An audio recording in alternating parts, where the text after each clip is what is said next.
Hello mga kabisig, ngayon tayo dito Honda Dash 110. Pag ni-start natin, sumasabay yung kanyang stoplight. At pag nag-stoplight tayo, nag-press tayo ng switch ng stoplight or yung brake natin, yan o. Umihina, okay? Pansin naman, umihina yung kanyang stoplight. Umilaw yung kanyang dim light at stoplight, nagsasabay sila.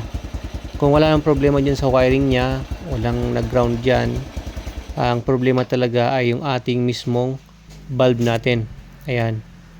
Okay, so tanggalin natin at yan. Kung mapapansin nyo ay may crack siya.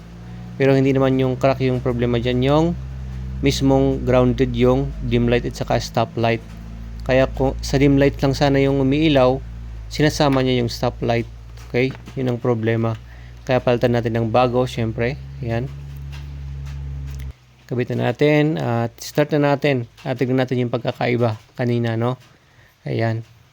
Sa mga Honda Dash 110, yung mga ganitong klaseng motor kasi ay talagang umiilaw yung dim light nila yan pag start yan. Okay? Ganyan lang dapat, yung dim light lang yung umiilaw, hindi yung stop light din. Yan. Pag nag-stop light na tayo, nag-brake na tayo, ayan. Yun na. Lumalakas yung ilaw ng siyempre umiilaw yung ating stop light. Yan, good na yan mga kabisik. So, yun lang, konting tips lang sa mga ganitong klaseng problema sa bulb. Alright.